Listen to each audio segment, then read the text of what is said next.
Hi, this is Mrs. Murdock, and this is a post-lab discussion of the dialysis tubing soak, the part of the diffusion and osmosis lab where you use those dialysis bags and place different concentrations of sucrose inside them. They were actually very colorful, if you remember, and then soak them in cups of tap water for 30 minutes.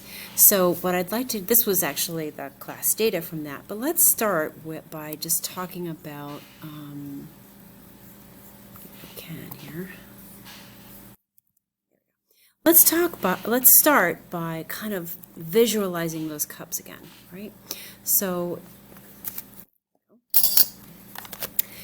there were 6 cups, you remember that. Forgive my wobbly drawings of those cups, and in each cup you just put tap water in there. 5, 6, you put tap water in there, so every cup had just a solution of tap water in there. So 0 molar in every single cup out here, 0 molar. No sucrose in the water outside those bags at all. Now within each bag we had increasing amounts of sucrose, right? Because you measured out those colored solutions and you put them in the bags and tied them off and then dunked them in the tap water. Well, you initially got a mass on them first and then dunked them in there, and 30 minutes later you brought them out. So the first one was also tap water. The second one, we're just going to draw them in order here, had 0.2 molar sucrose. The third one had 0.4. And so there were an increasing amount of sucrose within each one of the bags as you go from left to right. Okay? Until you had a very syrupy 1.0 molar sucrose. Sucrose, which is just table sugar, remember, a disaccharide. So here's what we know about sucrose molecules in terms of their size and in terms of fitting through the teeny little pores in those dialysis tubing. It turns out that the pores, the man-made pores in the dialysis tubing, are too small for sucrose to fit through. So in order for these situations in each cup to reach equilibrium, the sucrose is not going to be doing the moving. It's the water, which is small enough to get through those pores, that's going to be osmosing or diffusing from one place to another in order to help each situation get as close to equilibrium as possible, which is what the law of diffusion says. All particles will try to do that. That's just physical laws that are telling us that. It has nothing to do with a living thing either. There's no living thing in here. This is just physics and chemistry at work, where molecules are going to be moving and attempting to move in such a way that where they're crowded, they're going to move away from where they're crowded to where they're not crowded. And that happens whether you're in a real potato cell or whether you're in these dialysis bags.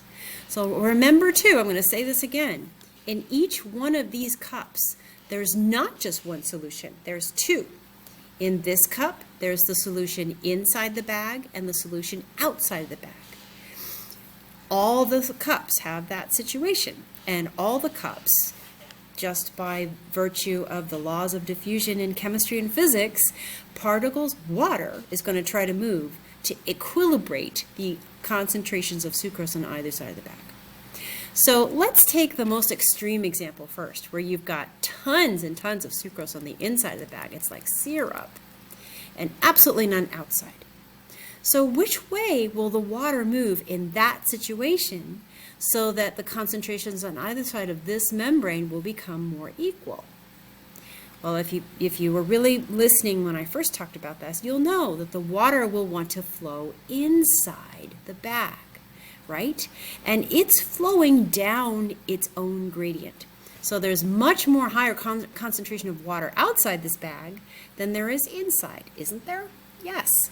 So the water will tend to flow towards where there's a greater amount of solute because it's trying to spread out that solute and dilute it to achieve equal concentrations inside and outside the bag. So we've talked about the word gradient before, I know. A gradient is simply a difference in concentration from one place to another. So all of these cups contain a gradient. The steepest gradient is here because there's 0 on the outside and 1.0 molar sucrose on the inside. So you have the steepest gradient in this cup. Steepest gradient, or the greatest difference between sucrose concentrations within and without. Then going back down this way, that gradient decreases and gets smaller and smaller until you get closer and closer to the inside and outside of the bags being more equal. Until finally here, technically there is no gradient here, or there shouldn't have been. But because I put food dye molecules inside the bags, that's probably created a little bit of water still going in. But what you can tell from the graph is that the more sucrose, the steeper the gradient between the inside of the bag and the outside of the bag.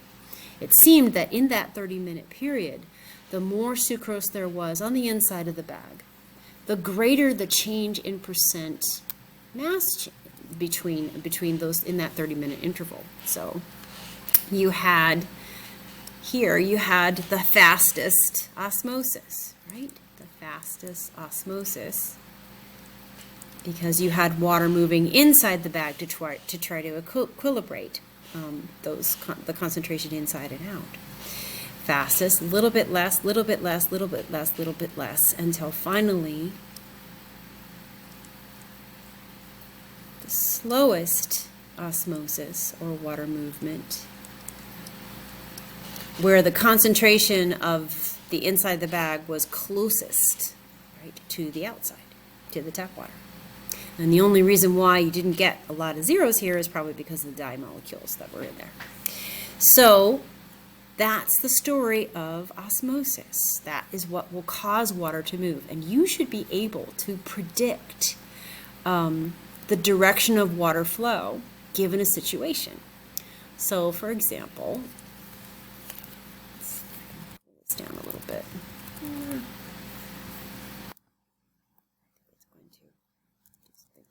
There we go. Okay. So let's say, for example, that I've just got this beaker here. So we have a situation.